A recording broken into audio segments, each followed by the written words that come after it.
creation, because I'm trying to teach them, okay, who made the sky? God made the sky. Who made the birds? That kind of thing. But when you stop and think about it, how many birds are there in our world? He made them every one. He cares for them every one. How many stars are in our universe? He put them each one in their place. And He knows each and every one, just like He knows each and every one of us. We're all just as special to Him, far more special than any little bird. We're far more special to Him.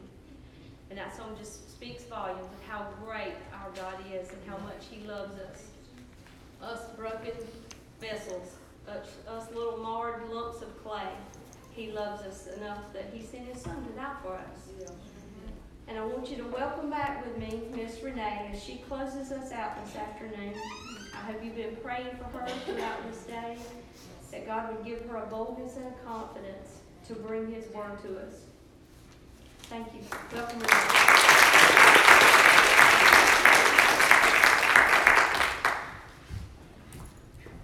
This half is going to be a little bit easier for me. I hope it's easier for you. I do want to thank Lynn and Nicole and all the people who work. This is a job, and it's a job to put on. And they kept asking me, how you doing? I said, I'm good. How are y'all? I know you're tired. And these two ladies have worked a lot behind the scenes. And there's a lot of work that has to be done in order to pull this off. So I want to thank you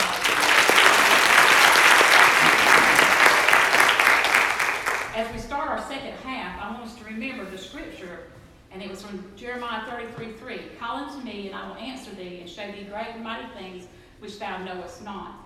And as I was sharing with you before, some of the things that happened, but I want to also share with you, a lot of times our hardships are miracles in disguise. Because see, what I did tell you, when we lost our house and I had to move into the shack, that shack saved my life. Because if I'd have stayed in that house that I was living in, I'd have probably been in a lot worse shape than what I got into. Because that area where I was raised, there's other things that were going on. And I might have been in a lot more trouble. But God is great. And He brought us together, and me and my sister and brother have a relationship that time, nor money, nor anything else has been able to separate. I know that she's got my back. We might not always get along, and we might have our little squabbles, but if you touch her, you're dead meat. That's my sister. You mess with my brother, and you're dead meat. That's my brother. And that's the way we are. But, everything in life, God brings a miracle out of it. Yeah. It's all miracles. Every day we live is a miracle. But what I'm going to talk with you about tonight, this afternoon, is a little bit different, and we're going away from that. If you have your bookmarks, you need to pull them out because we're going to use them this half. I want to talk to you about some misconceptions that we have as Christians, and that the world has for us as Christians. See, there's a misconception that when you get saved, everything in your life is going to be perfect from then on out. I don't know where that lie got started, because it is not biblical. It is not biblical. Jesus didn't ever say, that everything will be perfect. What He said was, I will be with you through it all. But see, sometimes we as Christians, especially as new Christians, because, and let's be honest, us older Christians, we hide. I don't want nobody to know that Renee can burn supper sometimes. I don't want you to know that sometimes I get angry with my little girl, and I have to apologize. A lot more than I want to. And sometimes I just have a bad day. And sometimes I'm just going to be honest with you. There are times that I have, and I'm just going to be honest. I've been honest with everything else. I just want to tell the truth now.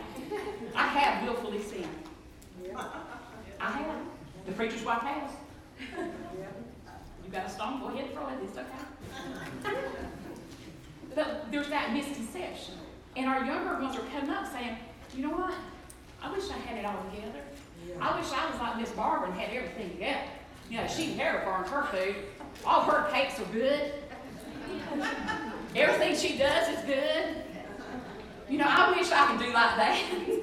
I'm sorry, Miss Barbara, I'm picking on you. She loves me anyway. I wish I was like Miss Pat. She always looks beautiful. It don't matter what she's doing. She'd be working in the yard and be up to her elbows in dirt, and she's still beautiful. She's still a lady. I wish I could be like that, but I'm not. But see, there's a misconception. As Christians, that Christian lady has it all together. And that she's perfect and everything. And you know why there's that? It's because that's what we put out there. Because we don't want people to see the truth. And guys, I'm going to tell you something. We're hurting one another by that. We're hurting one another. Because I'm going to ask you something. What lady can relate with you if she thinks you're perfect? Think about it. What person in the lost world can relate to you if you're perfect and you've got it all together? I don't know about you, but I don't have it all together. Amen. I wish I did, but I don't. And I got news for you. Bethlehem raised me. Y'all know me because y'all helped raise me, so it's your fault. But the truth is, they know I'm not going to have it all together.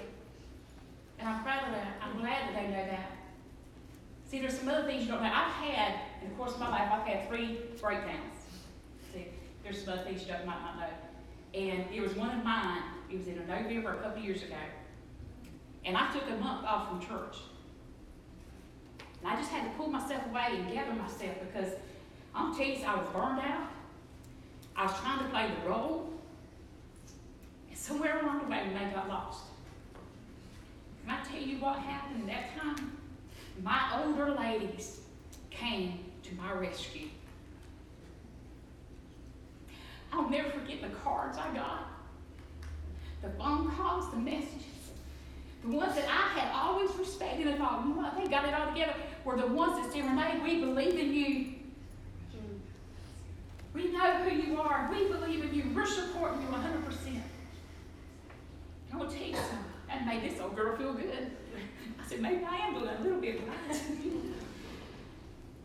But Jeremiah tells us a beautiful story. And Jeremiah is one of my favorite books. And Alicia touched on it a while ago when she was talking about the teacup. But it's in chapter 18, verses 1 through 4.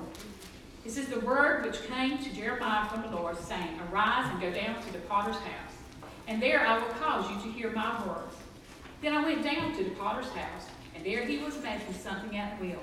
And the vessel that he made of clay was marred in the hand of the potter. So he made it again into another vessel, as it seemed good to the potter to make. Ladies, there's a danger in this mask that we wear. It can be very dangerous. When we put on this mask that I'm okay, everything's okay in my life, when we walk around with it and we don't never tell the truth, it's not only dangerous to us, but it's dangerous to the lost world. 2 Corinthians 4:3 says, but if our gospel be hid, it is hid to them that are lost. Now we know that to be true, right? But have you ever really thought about it? What is your gospel? What is your gospel? Your gospel is the good news and the good things of what God has done for you. Now I'm going to tell you something. It was very hard for me to get up here this morning and tell all that I told. And see, y'all don't know all of it. But that part was very hard. But if I hold that in and I keep it a secret, what good is it to the lost world? How are they going to know that, you know what, somebody else walked where I walked? So they know how to get me out of here. But if you're perfect, how are you going to know how to get me out of there? And if you put on that mask and you walk away around that way, how can you help me? And that's the persona they pick up. How is that perfect person there? They don't know nothing about me. They don't know what my life's been. And like they don't know where I've been. So how in the world can they help me? Have you ever thought about the fact Jesus could have left his scars in the tomb? He could have left them there. Jesus Christ could have walked out of that tomb perfect and whole. But he didn't. He didn't. He wore the scars. We say it all the time. The only thing that's going to be man-made in heaven is the scars on Jesus. Yeah. Why would he not leave them behind? Our scars tell a story. Our scars become part of us. And we want to hide them, and we want to pretend, and we want to push them away.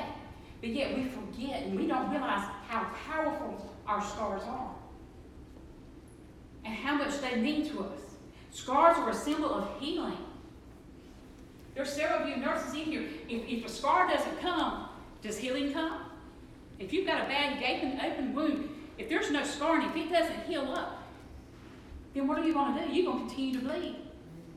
And if we don't allow scarring to come in our life, then we're going to bleed on those all around us.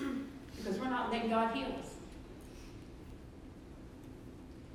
Your scars are more than just a result of your past life. They're a sign of God's healing. They are a reminder of past hurts, but they're also a living testimony of what God can do in your life. And I'm not asking you to get up here in front of your church and just bear all your problems and all your stuff. That's not what I'm saying. But ladies, I believe that God sends every one of us a person that we need to talk to. There is a person out there for every one of us that needs to hear our story. You don't have to tell every little point of it, but somebody needs to hear it. That's why God gave you that story. Jesus' scars makes him a Savior. Did you ever think about that? If he didn't have those scars, he could not be a Savior. And you and I would be forever lost. We would be forever lost without his scars. If we hide our scars from the world, then we hide Jesus. You ever thought about it? And he needs to be seen. And I think you all can agree with me on that. If he's ever need to be seen in our world, it needs to be now. I was talking to another lady a few minutes ago. She was telling me about her sons and their problems with addiction. Do you know why people are turning to these things? Y'all need to read Phil Robertson's newest book. He tells it point blank. He don't hold no punches. And I know this ain't going to be popular, but the reason that they're turning to all this is because I'm not sharing the truth. Yeah. I'm not sharing it. And you want to know why? I'm afraid. I'm afraid of what they might say. Afraid of what they might do. And so I hide my Jesus. I'll show him up in here, because it's okay in here. I'll go to Women's Joy conference and I'll sit down, woo, have me a good time. That lost person, that's not for me. It's not for me. Christine Caine said in her book, Unashamed, and if you've not read that book, I suggest you do. It says, let's face it, on this side of heaven, we're all still flawed and imperfect people. Surrounded by flawed and imperfect people, all dealing with life in a broken, hurting world. You see the difference between me and the lost person? My brokenness has been put back together by the blood of Jesus Christ. Theirs hasn't.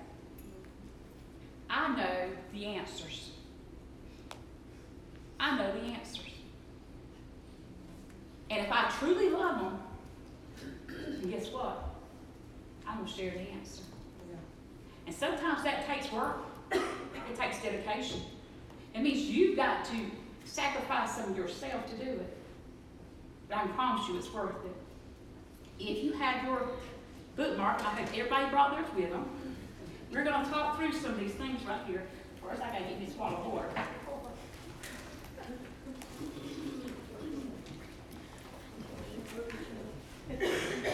I don't know if y'all know it or not, it's very hot up here. I've already taken off my shoes. I wish I had on a pair of shorts. I ain't sweating. Y'all are scaring me to death. You got this. God's got this, girl. They ain't got nothing. But the first thing we're going to look at is the candle.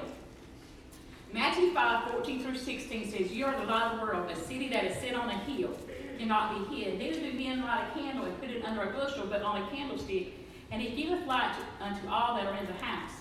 Let your light so shine before men that they may see your good works and glorify your Father which is in heaven." There's no doubt that everybody in this room has been hurt at some time in life. Everybody has. It's a part of life. Life's hard, and it hits hard. And it'll knock you off your feet sometimes. There's a lot of you in here you've suffered some kind of abuse. Not all abuse is sexual. Not all is physical. There's verbal abuse. And there's self-inflicted abuse. And I think as women I've learned, we're very good at that. And we've allowed the devil to tell us that that's what we need to do. And God's saying, stop. I'm going to step off here in just a minute, and I'm going to tell you what I've done to my daughter, because I don't want her to live the way I lived. I did it with my little homeschool girls. And I told them, I said, I want you to stand before that mirror. And we got a mirror out. And I want to tell you something. You see that girl in there? I want you to look at her and tell her she's beautiful. Because she's created in the image of God. And if you look in that mirror and you say, I'm ugly and I'm no good, then you know what you're saying? God, you're ugly. God, you're ugly. Change the way you look at him. You know what else I ask them to do? When you get home, go get your mama. Make her stand in that mirror with you. Tell her to repeat those words to herself. You see something, mamas? When we look in that mirror and we talk bad about ourselves, you know who else is hearing us? They are our little girls. And we're passing on that thing. And it's time to stop. God says it's time to stop. That's a lie. It's a lie. Don't believe it anymore. We've all walked through corridors of darkness. Some of us have walked through that dark corridor and we think, oh, we could just get to the end. And then we fall over into a deeper pit. And we wonder, God, are you going to help us out? But yet you survived because you're here. You survived. And you know what else you've done? You found illumination in Jesus Christ. He's given you a light. He's placed his light within you. Do you realize that in the book of Genesis, at the very first, when God said, let there be light, and he created light, do y'all know that the word light also means happiness? And so God filled the world not only with light, but with happiness. God never intended for us to be sad, not the first time. He wanted us to be happy. I have started, and I'm going to share this with you, a few weeks ago. Well, for the past year, my blood work has not been great. Don't you cry, Tommy. Don't you cry. And we have been watching it for a while, and they have come back, my platelet counts are off, my hemoglobin and all that stuff are off, and they have come back and told me now that I have a rare blood disease, blood cancer, or whatever you want to call it. It's yeah, thank you. Whoever said that, thank you. Okay, that's what they're telling me. I mean, it's not a life. I mean, it's not life-threatening, but it's a life sentence. Life's going to change. Some things are going to change. And as I got to think about this, I mean, they told me, you know, if you look at the prognosis, it's not that bad, 10, 20 years. And he's going to kill me if I say it again, if I'm going to tell it. I was telling my brother, I said, you know, 10, 20 years, you know, had some people that have been 24 years. He said, well, good grief. Renee, by the time you live 24 more years, you'll be ready to die. He said, that's not the way I meant it. And you told the whole church. But you have to laugh through life. That's right. And if you know me, I'm not going to let you sit around and cry too long. We'll cry for a little while, and we got to laugh, because I can't handle it. I just can't handle it. I'll tell you, I fight depression. I can't handle somebody else being sad. But through that, God is really, I'm just going to be honest with you, I started making my bucket list. That's what you do, right? And one of the things, I want to see another sunrise from the beach. I want to see it the time it comes up from, and it looks like it's coming up out of the ocean and comes up. And so I started doing that. And it's becoming another addiction. I want to go all the time, and I was so frustrated last week because the storm came. And then they put the curfew out. I mean, they said you had to leave And so I thought that meant you weren't supposed to go, and then my friends are taking pictures on the beach. I thought that meant I could not go down to the beach during the hurricane. You could. My husband said I could. But I had friends on the beach videoing the hurricane. I said, it's okay. But I haven't been able to see the sunrise. How long has it been, Lynn? Has it been a week? Only last Tuesday? Yes. I thought it's been longer than that. But it has become something I need to do. And it's driving me crazy. Because I can't go. Because I got other things to do. But as we were sitting there and we were watching that sunrise, I thought about it the second time I went, because I got there early enough I could actually see it come out of the water. It was so beautiful. It was beautiful, crimson orange. And as I was watching it, I didn't think about it. If you watch it, the sun doesn't automatically appear up in the sky, does it? Mm-hmm. The planet couldn't handle it. The animals, we couldn't handle it. The plants. But it's a slow, gradual rise. And that sun begins to cast out the darkness, little by little. Y'all know that that's what Jesus does for us. Yeah. We couldn't handle it if he cast all the darkness out, could we? Not at one time. I know I can't, because I still got some corners that ain't got no light in it yet. I'm just being honest. Hey, I said I was going to be real. Let's just be real. And if you're honest, you got some cobwebs over there in your corners too. I'm just saying. I know somebody. I grew up with you.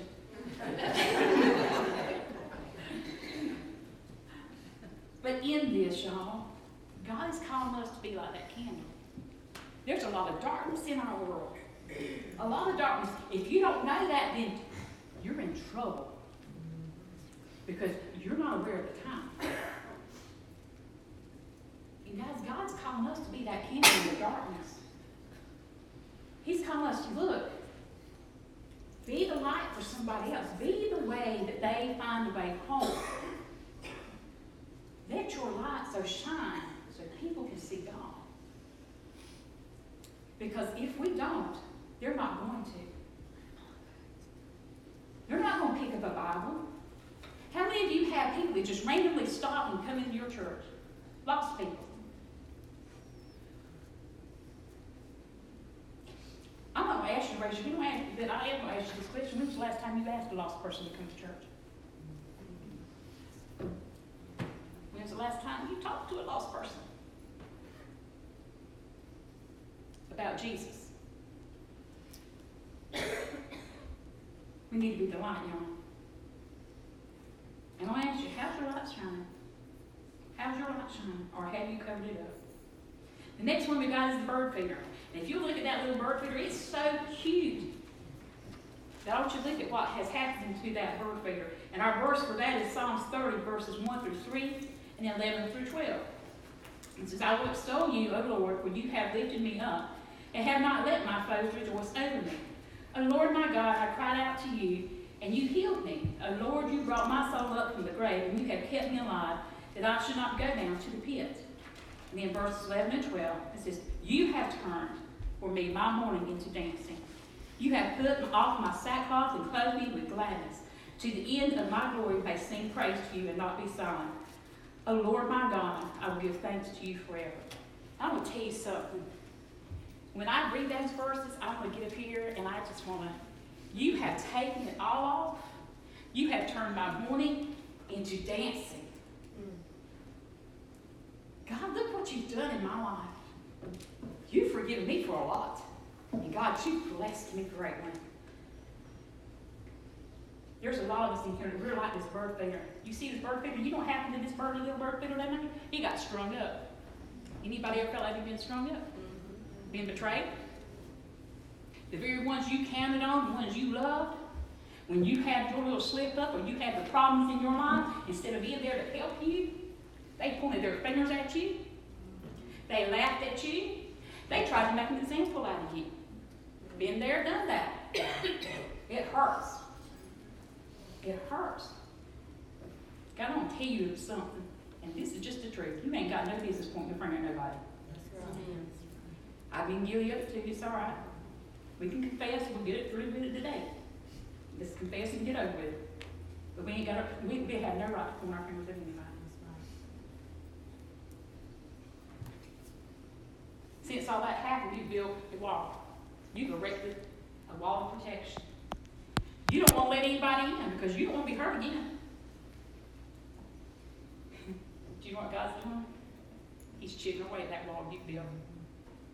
And he's telling you it's time to come down. Because I'm getting ready to erect a monument of faith in you. A testament of healing. Because I want you to be more than just a little pretty teacup sitting in the china cabinet. I want you to go out and feed the people the word. Share with them the truth. Because see, your Savior knows what it's like to be betrayed. He knew what it's like to be hurt. And see, God's calling you and saying, you know what, you've been there. That person over there, they need to know that they can survive it. They need to know that somebody cares enough to help them endure this. They need you. They need to know that they're not forsaken and they're not alone. Will you be a bird feeder? Will you be that feeder? The one that reaches out to others. The next one is the owl face. And I love that. Isn't that cute? Our verse for that is 1 Corinthians 1:18 and in verse 25. It says, for the message of the cross is foolishness to those who are perishing. But to those of us who are being saved, it is the power of God. Because the foolishness of God is wiser than men, and the weakness of God is stronger than men. God never asked you to do something that's going to make you look like a fool. Am I the only one? Look there. Miss Gail's got her hand raised. She ain't ashamed to admit it. Sometimes God asks you to do something. God, are you sure? God, I don't even know if that's biblical. You asked me that. You want me to get her sin? I have made such a mess of myself so much in this church. I'm glad it's my home church and they know me. I'd have never been a preacher's wife if it went any other way. I told y'all about the cord accident. Everybody on this side of the church got flashed. They knew I was matching. God be the glory. It's my testimony, I'm sorry. It is what it is. But sometimes we do things, and God will call us to do things, you're like, God, you want me to join the choir? God, I can't sing. No, I'm not. You want me to teach? No, God. I'll tell you once something happened, and I really found out this was not where God had me. It was not my calling life. I helped out in the nursery very early on when I was a pastor's wife, very young. And it was revival time. And that's the only time we had the influx of children. God ain't called me to the nursery. And I said, Lord, if you get me out of this nursery, these crying 5-headed animals, I promise you I won't come back. Because this is not where you called me. It's not where you placed me. I'll teach the adults. I'll teach anything. Don't call me back here. I'm not coming back here. And then he'll tell us what, sometimes I want you to go witness to that person. God, you know that person ran around with me? They know my past, God. They know all the dirt on me, God. I can't go over there, God. Y'all remember that girl I told you about that intimidated me so bad? Ninth grade? Let me tell you what God did one day. It was a rough day for me that day. We were having a big special thing, and this girl had family in the church. Well, I come out of bebopping out of Sunday school. I'm so excited. You know, I think it was homecoming. You know how the spirit, everybody's so excited about those special days because we go to eat. and I come out here, and I'm just happy, and 5 rows from the back. Sit that girl. I was like, Lord, really? Really? Of all days? I got my pew knockers. You know what the preacher did? Y'all know who the preacher is of this church? The pastor of this church is? He right back there. You know what? Y'all know that thing they say? Go love on somebody and tell them you love them. Go hug them. You know what God told me to do? Go hug that girl. I said, nope. It's Renee. I said, God, really? Really, God? I can't do this. God, I can't. And I'm crying, and I'm all upset. I said, God, I can't. He said, yes, you can. I said, God, I can't. He said, I'm going to meet you. I said, Lord, I'm sorry. You're going to have to go by yourself. I can't do this. And he finally said, you need to do this, Renee. So I finally, before they quit playing pen, I finally decided, okay, I'm going. I got back there to her. I put my arms around her. I said, I love you. She didn't say a word. I still don't know what did upset her. We're not best friends. If we see each other out, we may speak or we may not. We're not Facebook friends. We're not anything. But can I tell you what God did in that moment that I thought he was making a fool out of me? He set me free. She lost all control over me in that moment. She has no control over me. So when I see her, I'm not intimidated. I look at her and smile. And if I can catch her eye, look at me, I'll wave. But y'all, he's come to set us free. And sometimes he'll ask us to do that crazy thing. He'll ask you to get up there and dance with the children. He'll ask you to do, get up there and play a game or do something just crazy. I think that's why he calls me up here every day. Because he knows I don't have enough sense not to know better. See, I told y'all this part was going to be a lot easier. Because let me tell you something. David said that he was going to get even, he told his wife when she was making fun of him, I'm going to get even more undignified than this. Because I'm going to praise God. I'm going to do what he's called me to do. If that makes me look like a fool, then okay. If you get the glory out of me being embarrassed or me doing something crazy, then okay. I tell you, sometimes I think God calls angels over there and say, look at her now. They just have a good time there. Don't tell me God don't laugh. He laughs at me all the time. But what if I don't share my truth? What if I don't tell my story? Let me ask you something. Will my pain, will your pain really matter to anyone else? Rick Warren said that other people are going to find healing in your wounds. Your greatest message and your most effective ministry will come out of your deepest hurts. Think about it. The next one is the garden planter.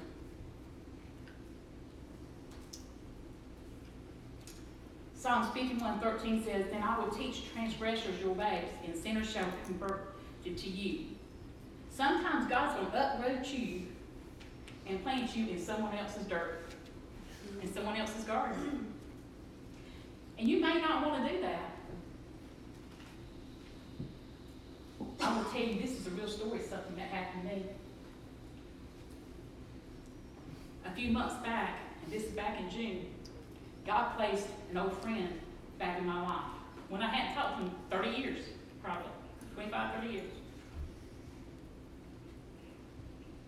And I don't know if you believe in divine intervention, but I do. I don't think there's any coincidence. I believe that God has everything orchestrated. Our son, and I thought God, I said, Lord, the last thing they want is to hear from me. God, you need to pick somebody that's better than me to do this job because I'm going to mess it up. God, I can't do this. I can't. And so for a month, I argued with God and I struggled. And we had a Sunday school lesson. And I'm going to talk about her later, but it was the woman at the well. The follow-up lesson was about mentoring. I don't know about you, but I've had some great mentors in my life. I've had some godly women walk in front of me. And if I hadn't had them, I would have never came back and been where I am now. And even after I've been saved, there have been a lot of women that have just flocked around me and helped me. And I thought, God, so we had that lesson. He made it without a shadow of a doubt what his plan was. And I finally gave in. I said, okay, God, this is what you want. I'll do it. And you know what it cost me to do this? I pressed my finger on the Instagram follow. And just like that, I was followed back. From there, post to message. And in the last few months, I've watched God's way work in someone's life that had given up hope.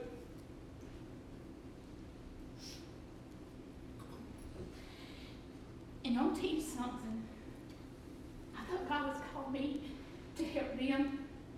And the truth is, it's brought more healing to me. It's brought more help to me. It's blessed me more. So God knew what he was doing. Oh God, you can't. This is not right. This is not what you need somebody else. God knew exactly what he was doing.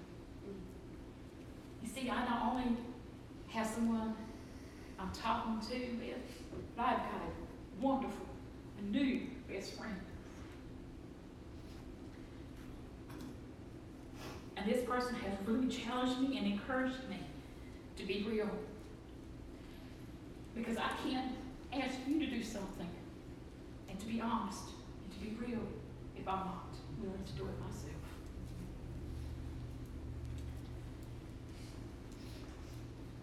I want to ask you something. Is there somebody you know? And I'm just going to flat out tell you, if God is not calling you to go to somebody, don't go. Because you're going to make it worse. But if God is calling you to somebody, what's your excuse? I promise you, if God's calling you and he's orchestrating it, that he's already working on both sides.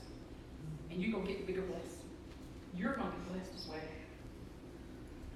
Sometimes we have to allow ourselves to be planted in somebody else's garden. The last thing I want to look at is the Mosaic cross. Isaiah 61, 1-3 says, the Spirit of the Lord is upon me, because the Lord has anointed me to preach good tidings to the poor.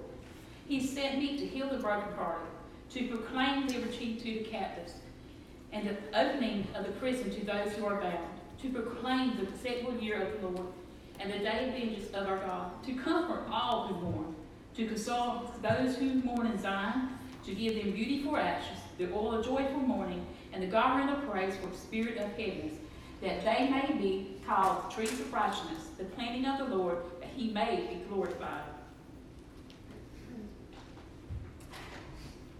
How many of you, well, I told y'all who was sitting at my table. The ladies that sit at my table, they know something about me now. I love the beach. I love it very much. I find it very relaxing, very peaceful. And if you sit at my table, that's what my thing was. Because it was a part of me. In February, we were blessed. Well, let me back up. It was one of those things, you know, that disaster that turned into a blessing, into a miracle. Our house got some damage in Florence. And we had to have the roof replaced. We had to have the ceiling in the master bedroom and in the living room replaced.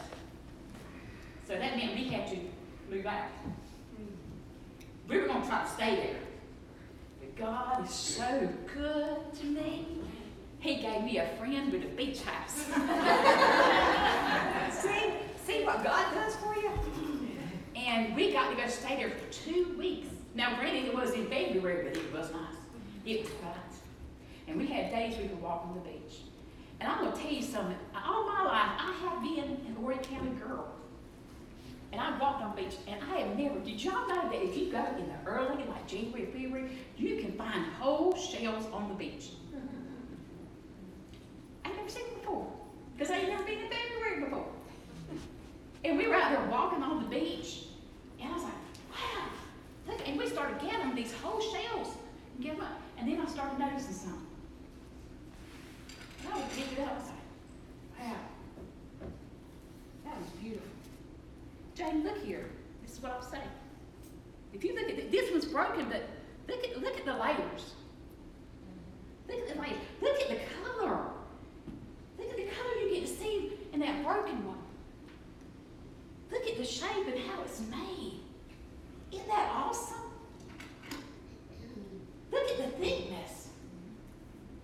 shell must have been, it survived a lot of things. And it weren't long before I let go of the whole shells.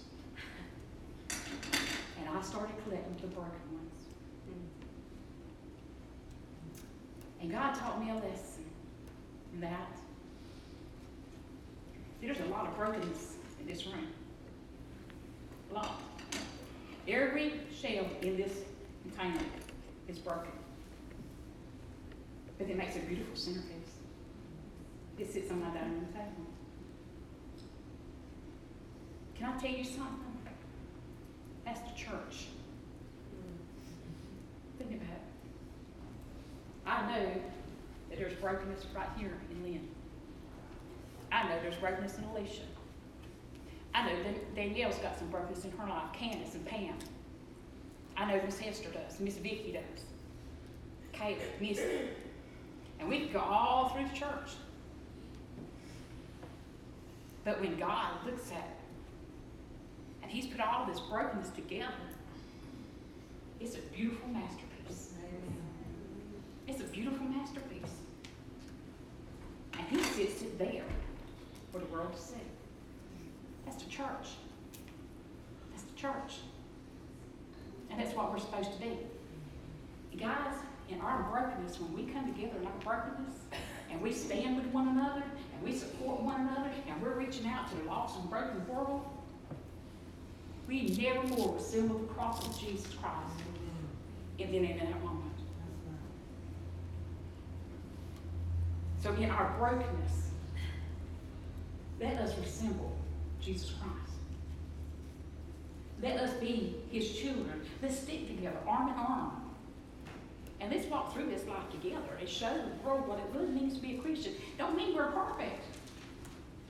Goodness gracious, I wish I was perfect. Not really. That would be a boring life.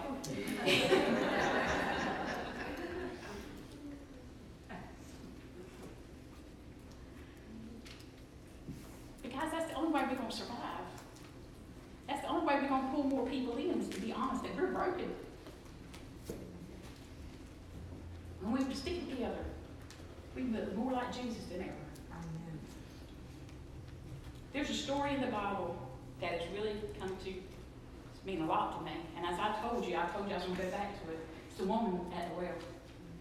And I've studied her, and I've studied her. And if you have my book, Baggage and all, and if you want it, if you'll let me know, I got some water, but they didn't get here in time. But she was one of my favorite people to study. And guys, I'm going to tell you the truth. We do her injustice. Because we look at her and say, well, she's been married 5 times. What's wrong with her? And we do. And we paint her as a bad woman because she's been married 5 times. Do you know in that culture she could not have gotten the first divorce? Not the first divorce because she had gotten. She could have gotten divorced because she couldn't have children. She could have gotten divorced because she didn't have a cook. Whatever that man decided that he didn't want her in his life anymore, he could have got a divorce for her. She couldn't have. In that society, she was worth nothing. Do you hear me? She was worth nothing. In that society, everything a woman had depended on the man. Can you imagine the pain of being divorced 5 times? Being told by 5 different men, you're not good enough for me. And being thrown out. Think about this. If her first husband had died, she went back to her family. When her first husband divorced her, she could have went back to her family. Where was her family? She had nobody. So she moved on to the next man. And then to the next man. To the next man. But yet in our holy righteousness, we want to call her a bad woman. She did what she had to do to survive. And then she was living with a man that didn't care enough about her to love her. To marry her. Can you not hear her pain? Can you not see it? What little girl grows up to want to be married 5 times and then live with another man that won't even marry her? Was that your dream? Sure weren't mine. It's not the fairy tale. That there's something that she says to Jesus in verse 15 of John 4. And she says, the woman said unto him, Sir, give me this water, that I thirst not, neither come hither to draw. She knew that there was something else better out there. Jesus told her he had it. And she tells him, God, I'm tired of being thirsty. I'm tired of this. And I'm tired of walking every day to this well by myself. I'm tired of being an outcast, a reject. God, I need more than what I have. I'm tired of this life. And just think, if Jesus hadn't went through Samaria, she'd still been lost. But yet she was desperate for something new. There's people all around us that's desperate for something new. I wanted a way out. I didn't like the life I lived. And there had to come a time in my life I wanted something different. There had to come a time in your life you wanted something different. Can I tell you the honest truth? Those people that you point your fingers at and you don't want to be like, and we judge and we criticize, can I tell you something? They're wanting something new. Yeah. They're wanting something different. Do you really think that's the life they want? My friend, you and I have the answers. I have the answer to a better life. But what am I doing? I'm walking on the other side of the street. I'm pretending like I don't see them. That's their problem. You know what? I'll be a good Christian and I will pray for them. Maybe once, because then I soon forget them until I see them again. I'm just being honest, John. I'm being honest. And I know this is not a proper way to do a women's retreat, that I'm just, y'all may feel like, well, she's just tearing us all to pieces. But that's not what I'm aiming to do. I'm just hoping that you'll see the truth that's around us. God, there's people who are dying and going to hell, and they're hurting. And I've got Jesus. I've got the answers.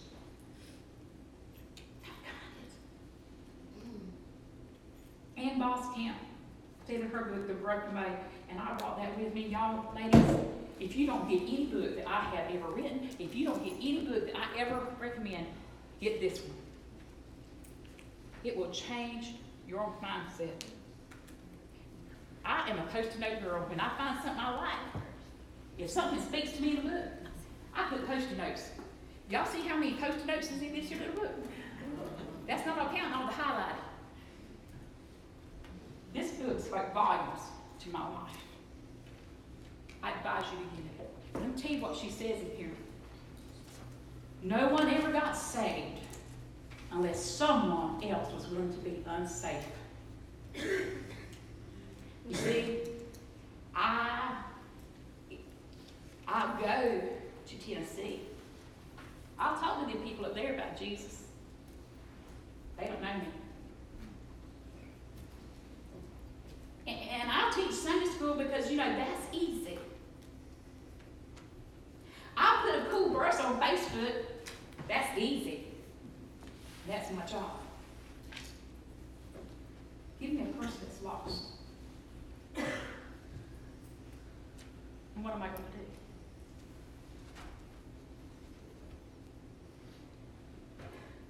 to do? I've dealt with the burden of being me all my life. And I shared my burden with y'all. And it wasn't until a few months ago, and I'm going to hit it up again. I know y'all about tired, y'all full, y'all about ready to call it a day. Women of Joy. Yeah. Women of Joy. Give a brochure here at home to your church. Look it up. One of the best conferences I've ever been to in my life. Every year we go, and God has blessed me. I think I've been to 4 or 5 now. But every year we go, I just know God's got a word for me. And it's amazing because we have, there's either 4 or 5 speakers, depending on what all they got in the lineup, but every person has a different speaker. Or God speaks differently to them through a different person. And this here weekend, this past time we were there, I sat there through Friday night. All right, God, where's my word? Saturday morning, all right, God, where's my word? Saturday night, we had Danny Goki. I'm sorry you don't like him, Cole, but he was good. And we had us a ball, didn't we, Alicia? Me and Alicia, we got up there and danced with him. Don't tell nobody because we're Baptists and we're not supposed to dance. Don't let the preacher know. We come back and her daddy said I ruined her. I told him I was a good girl till she came along. We'll keep our secrets, won't we, Lisa? But as we were sitting there, I was like, Lord, everybody else is crying. Lord, they've got a message. And I ain't got no message. Is there something wrong with me? Oh, I know what it is. I'm good. I'm good. I don't need a message this time. Lord. Up walked Angela Thomas Bard. I don't know if y'all ever heard her. Wow. Yes. See, I think that's the kind of women that's there. And she started talking. I started crying. She didn't take much. You know what she said when she walked in there? She said, I don't know about you girls, but I'm tired of the burden of being me. And I started bawling. And I bawled through her whole thing. I mean, I'm not talking about just a little bit of tears. I'm talking about that ugly cry when mascara's running, your shirt's been covered with your makeup, you ain't got none of that. Tear stains. I mean, it's just an ugly face crying, you know? And you're hoping nobody takes your picture. Well, at that point in time, you just don't care. And it was so bad, I had the women behind me who went to a different church praying for me. They were laying hands on me. Handing me tissues, yes, they were, thank God. And my crowd was just sitting there, they just patting. Lynn's way down here, she comes over here where I'm at, and she's just patting. And me and God was having a moment. Everything she was saying was pointing me, is where I was, and what I was doing with it. And for the first time in years, I cried for that little girl inside of me. The one who felt unloved, unworthy, undeserving. I cried for the girl who turned against God and said she didn't need him, nor did she want him in her life. All he did was take. He was never loving her or giving. I cried for the teenage girl who bought into the lies that she didn't matter. I cried for the girl who sold herself to anyone who would give her the attention she desperately craved. I cried for the girl who searched for peace and acceptance in all the wrong places. I cried for the girl who tried many times to end her life, only to wake up again the next morning with the same self-hate as she went to bed with. And at the end of Angela's message, as I said, my makeup was gone. My shirt was soaked. But I'm going to tell you something. I feel good. I feel good. It didn't matter how I looked at that moment. I really didn't care. Not like I was there to impress anybody anyway. But my Savior was impressed. I'm not fixed by no means. Like I said, y'all, there's a lot of mess still right here. This is one big hot mess. I think sometimes she's just a big hot disaster. Quit saying that, she's just a disaster girl. But there's one thing I found to be a solution to being the burden of me. Every time I share my story, every time I share this burden of being me, my load gets lighter. He gets lighter. Amazing, isn't it? Amazing what God can do. The greatest lesson in life that he is teaching me is learning how to live real in a fake world. Be real. We don't need more phony stuff. We need somebody who's willing to say, you know what? I'm all messed up. Like I said, this is a disaster that only God can love. But he loves me. He loves me. But all my flaws, all my imperfections, he knows I'm going to mess up. He knows them. He's the one that created me. He knows that I'm not going to get it right all the time. Every once in a while I will, though. And he'll be happy with me. You know the truth of it? Daddy's happy with me no matter what I do. Because he loves me. Maybe today you're here and you kind of drifted away. Circumstances beyond your control has just It's brought a lot of havoc to your life. And it's left you bitter and angry.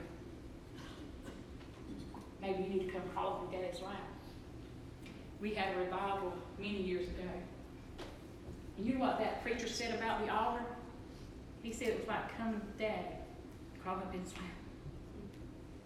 I had a great daddy. I had a wonderful daddy this morning. And one of the things that he did, and it didn't matter how big I got or how crippled he got by his stroke, I could walk by and Daddy knew. He knew when I was hurt. And he'd reach out his one good arm, he would grab me by the hand, he'd pull me back and he'd pull me in his lap.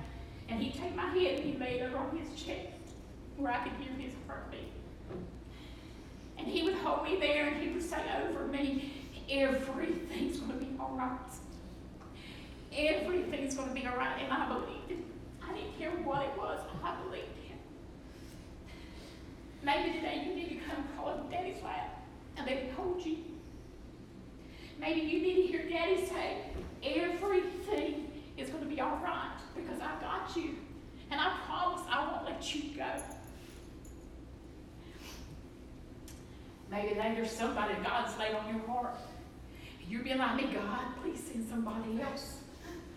Send somebody else that knows better about what they're doing because, God, you know me and you know I'm going to mess it up. And God said, no, I need you. And maybe it's time you come surrender. You come to Solomon and say, all right, God, I'll go wherever you want me to go. And I'll do whatever you want me to do. You give me the words to say.